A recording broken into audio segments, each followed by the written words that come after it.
The top stories tonight in Y News.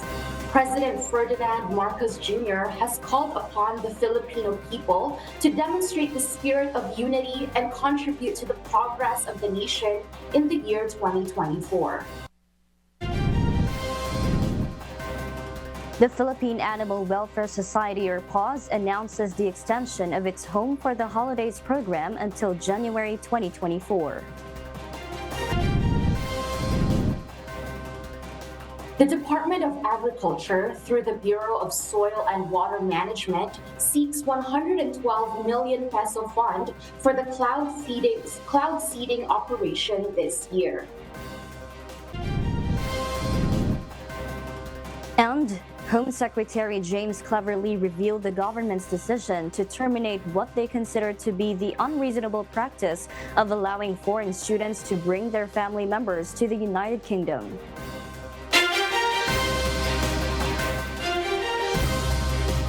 Good evening, Philippines and the world. Today is Monday, January 1st, 2024. Join us in the next hour as we deliver today's top stories around the Philippines and in other parts of the world.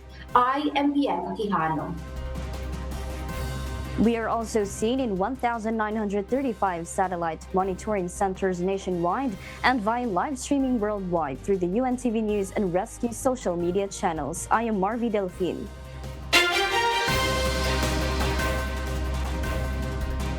First in the news, President Ferdinand Marcos Jr. has called upon the Filipino people to demonstrate the spirit of unity and contribute to the progress of the nation in the year 2024. In a video message, the president expressed his confidence that the Philippines will overcome the challenges it will face in the coming year. President Marcos also shared various significant projects aimed at boosting the economy, pledging to continue implementing public initiatives supported by the government for the benefit of the majority. The chief executive also emphasized the government's commitment to comprehensive efforts aimed at providing honest and efficient services, which he believes are key to the development of a nation. We look forward to the new year with a pledge to build better and more. We have set high hopes for the days ahead, and we know that these can only be achieved with hard work. Bagong taon, bagong pag-asa, at bagong panata na anuman ang mga balakid na haharapin ay sama-sama nating lalagpasan. No doubt, the coming year will bring its fair share of new challenges. But these we have weathered before, like the great tribulations our forefathers defeated. And as the proud inheritors of this indefatigable spirit, we too shall overcome. He assured the public of a government that is dedicated to bringing about positive change and advancement for the country. With unwavering optimism, President Marcos looks forward to the Philippines achieving its dreams of progress through the continued hard work and dedication of its citizens and government. Our social programs provide welfare armor to the vulnerable, but they also provide the means for them to overcome the very state that they find themselves in. Thus, most ayudas are not a type of permanent welfare because we do not promote a life of dependency. Kaya nga, ang pangunahin at tamang konsepto ay pantawid, hindi palagian. Ang epektibong ayuda ay hindi binuburo ang tao sa kahirapan. The objective is to graduate from poverty. The Philippine Animal Welfare Society, or PAWS, has extended its Home for the Holidays program until January 2024. Its aim is to encourage individuals interested in having pets to adopt rescue animals instead of purchasing them. Rosalie Cos will tell us why. Larry has been under the care of the Philippine Animal Welfare Society, or PAWS, for several years. It is a Puspin, short for Pusang Pinoy or Pinoy cat, a cat of no specific breed. According to the caretaker, Larry is a kind cat, as is his sibling Pipo. Larry is one of the 20 cats and dogs included in the Home for the Holidays program of PAWS. According to PAWS Executive Director Ann Cabrera, the program has been extended until this month of January. Its purpose is to encourage individuals interested in having pets to adopt rescue animals instead of buying. The Home for the Holidays program of PAWS runs for 2 weeks to a month. Kung maaari, pwede nilang iuwi ang isang shelter animal para makaramdam yung shelter animal ng parang kung paano yung manirahan sa isang family or sa isang home for the holiday. At the same time, hindi naman long-term yung commitment. And malay mo, pag nagustuhan pa nila yung idea at medyo nakasanayan na ganito lang pala kadali mag-alaga, baka naman makonsider nila mag-adopt from the shelter instead of buying a pet. The governmental organization PAWS has adopted more than 200 cats and dogs. Some of them have been residing in their shelter for several years. Karamihan sa kanila dito, mga matagal na. Meron kaming animals here, 6 years nang nandito, hindi pa na-adopt.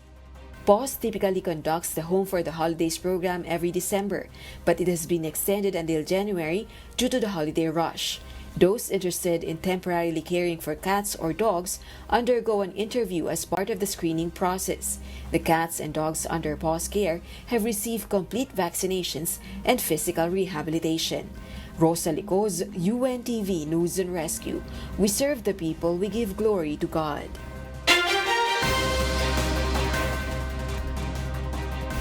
The Department of Agriculture, through the Bureau of Soil and Water Management, requested around 112 million pesos for the cloud seeding operation this year.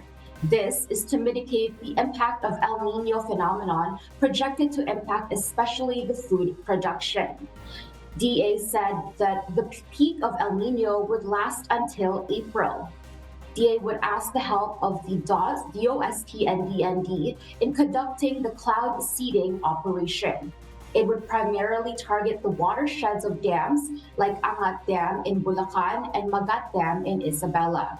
Pag-asa said that around 63 provinces would experience meteorological drought in April. As early as January, so there will be areas na posibleng makakaapekto ang meteorological drought conditions dyan sa Luzon. But by end of March and April, dito natin nakikita yung possible naman na epekto sa Visayas and Mindanao.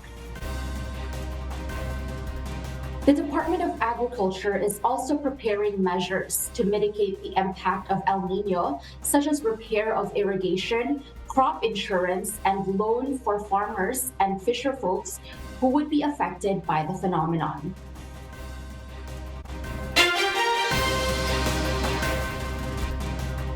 And for the news abroad, Ukrainian President Volodymyr Zelensky emphasizes Ukraine's increasing strength in the face of significant challenges as the conflict with Russia approaches its second year. Despite the slick 20-minute video message being devoid of direct references to the situation on the 1,000-kilometer front line or the relatively limited success of a counteroffensive launched in June, Zelensky's address underscored the country's resilience in overcoming adversity. Notably absent from his speech were specific mentions of the political and diplomatic hurdles encountered in securing ongoing military and other aid from the U.S. Congress and the European Union.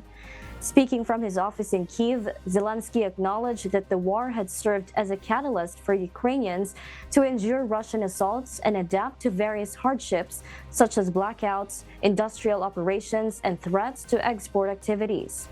He highlighted Ukraine's increased fortitude, stating the major result of the year, its main achievement, Ukraine has become stronger. Ukrainians have become stronger. The address featured footage depicting cities under attack and Zelensky's interactions with leaders of Ukraine's Western allies. Zelensky's message spotlighted the Ukrainian populace's ability to weather challenges, noting when at the beginning of 2023, we surmounted, without exaggeration, the most difficult winter in history. When we proved that Ukrainians are tougher and cold and darkness, stronger than power outages and blackout threats, Ukrainians are stronger than any blockades and vetoes, disbelief, or skepticism. While the president did not directly touch upon the ongoing conflict-specific military successes, his address conveyed a message of resilience and strength, underscoring Ukraine's ability to persevere despite the enduring challenges it faces. Home Secretary James Cleverly announces the government's termination of the unreasonable practice of foreign students bringing family members to the United Kingdom due to new visa restrictions. The ban, impacting all international students, is expected to significantly reduce migration. Maven Carrizo will tell us why. Starting Monday, 1st of January 2024, international students commencing courses in Britain will no longer have the option to acquire visas for their spouses and relatives unless they are enrolled in a postgraduate research program or a government-sponsored course. Home Secretary James Cleverly announced that the government's decision to terminate the unreasonable practice of foreign students bringing their family members to the UK, coinciding with the implementation of the new visa restrictions. According to Mr. Cleverly, this ban, impacting all international students, is anticipated to significantly reduce migration by tens of thousands. However, the restrictions have raised concerns among experts. They warn that these limitations may impact universities that heavily depend on income generated from fees paid by foreign students, potentially damaging the UK's reputation as an international destination. The decision also faced criticism for the potential disruptions of families, causing apprehension among many individuals who felt uncertain about their future plans as the government deliberated on the policy specifics. The Home Office stated that the visa package taking effect on Monday reflects a tough but fair approach. They emphasized that the alterations to student visas will still enable colleges and universities to attract the brightest and the best.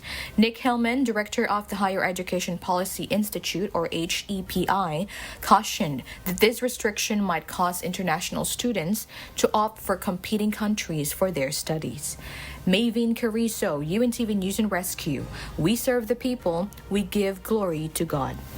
The Philippine National Police has seized nearly 3.7 million pesos worth of confiscated fireworks during this holiday season.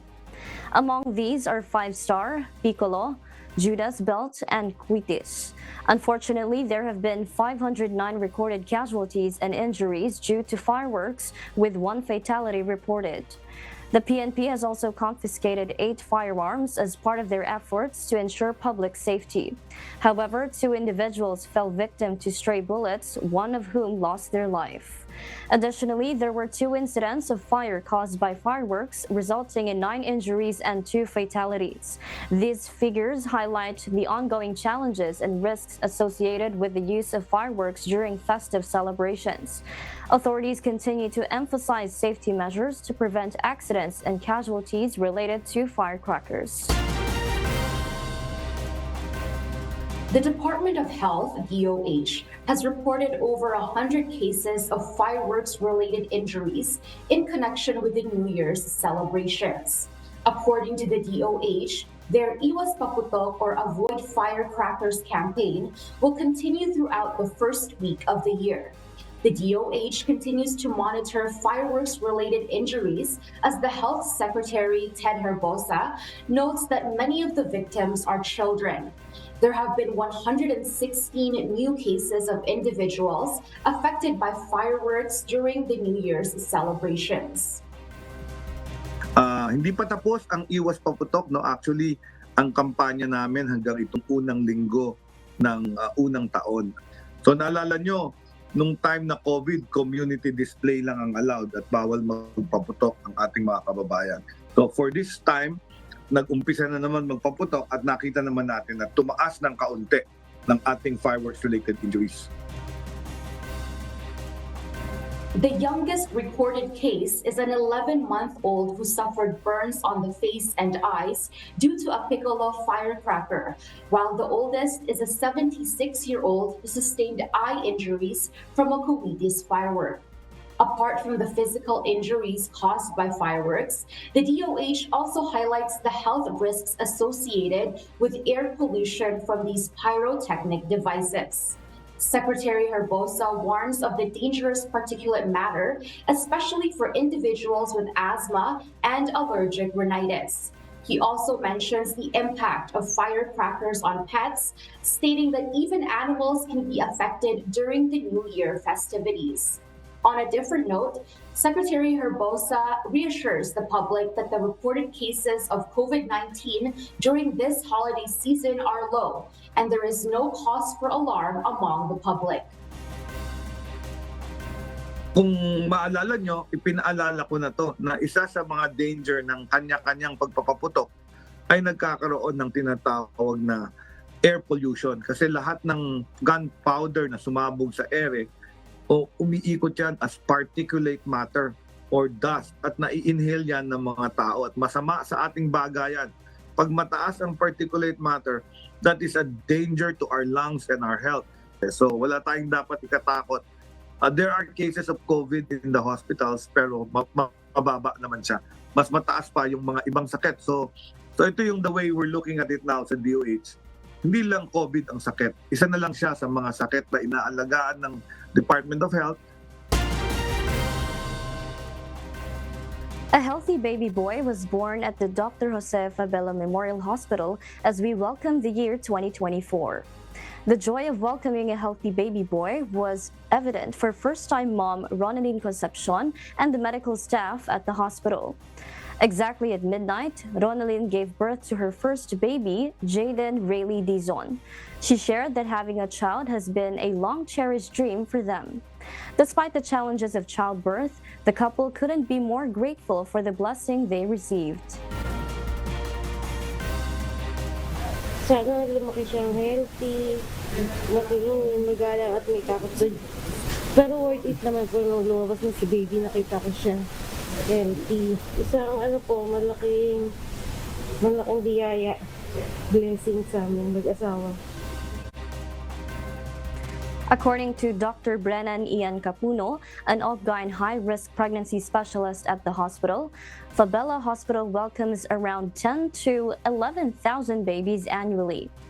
He emphasized that patients are not charged for laboratory tests, bills, and other fees, as these are covered by the Malasakit Center, especially for patients without PhilHealth.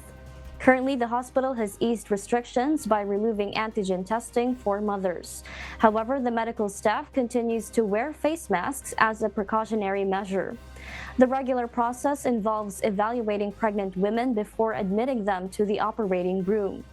Looking ahead, it is expected that Fabella Hospital will move to a new building with a 1,000-bed capacity this year to accommodate even more expectant mothers. The commitment to providing quality care and support to mothers remains a top priority for the hospital and its dedicated medical staff. Palaging lahat ng tao na gusto mag-duty po, lalo na po sa mga OB/GYN na katulad ko na ang gusto po namin is magbigay po ng buhay sa mga pasyente po natin. Mula po nung nababa yung public health emergency ng COVID, hindi na po lahat ng pasyente natin is na-screen natin para sa COVID-19 testing. Pero po, lahat po ng may mga sintomas pa rin po ng COVID, in-screen pa rin po natin sila. Sinusunod pa rin po natin yung mga protocols na binibigay ng ating ng Department of Health at existing pa rin naman po yung mga COVID-19 isolation rooms po natin.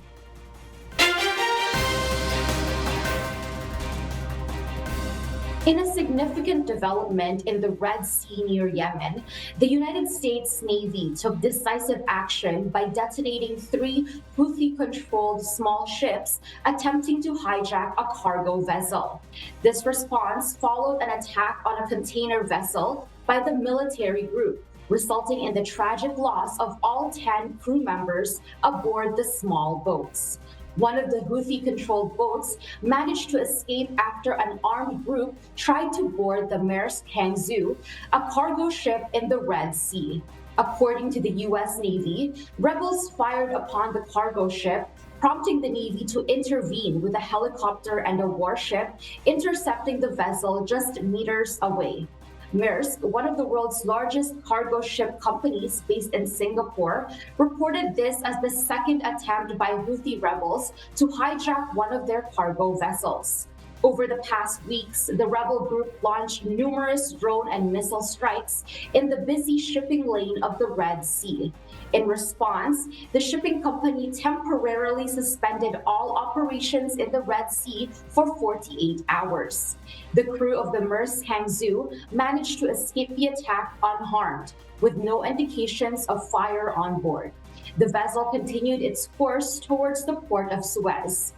Houthi rebels from Yemen persist in their attacks on cargo and commercial ships in the Red Sea, expressing their support for the Palestinian Islamist group Hamas, currently engaged in conflict with Israel in Gaza. In a surprising turn of events, Queen Margaret II of Denmark has decided to step down from her position after a remarkable 50-year reign. Crown Prince Frederik, her son, will be officially recognized as the King of Denmark and the head of state ascending to the throne. The public was taken aback when Queen Margaret II formally announced her abdication during her annual New Year TV address. Many had expected her to continue her rule until her last breath, marking her 52nd year as the reigning monarch. The 83-year-old queen will pass on her throne to Crown Prince Frederik, who will be officially recognized as King of Denmark.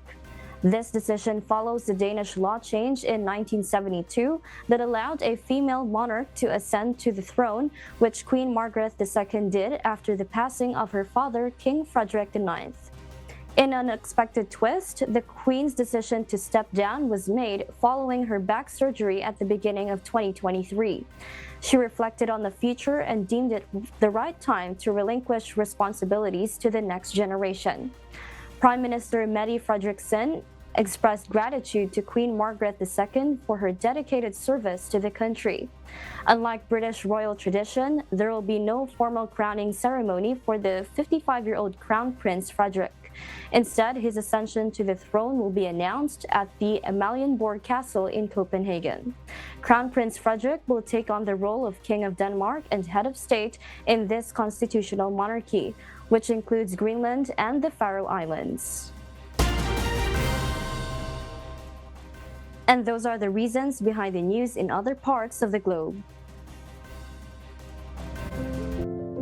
Our Kasambahay, as the world faces these trying times amid the various challenges and uncertainties, we are inviting everyone to join the global prayer for humanity. Good day. I'm Brother Eli Soriano of the members of the Church of God International. I want to invite you to join us in a minute of prayer every day to pray for humanity and the whole world as we go through these perilous times. While safety measures like washing of hands and strengthening of our immune systems may help us through this horrible predicament, there is still no precaution or cure more powerful than God's mighty intervention. And we need His intervention now more than ever. It doesn't matter what religion you are in or what denomination you belong. This is an invitation for all the people around the world who cares for the future of their family, friends, loved ones, and humanity as a whole. Everybody is welcome to pray with us. For more details, you can check out the description box below. Thank you very much, and I hope to hear from you soon. May God bless you.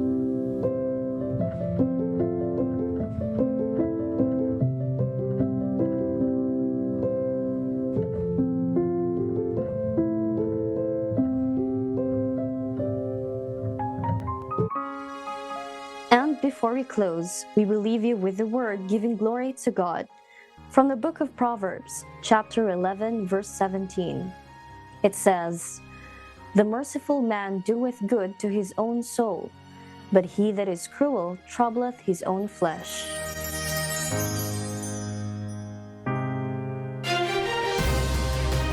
And those are the reasons behind the news January 1, 2024.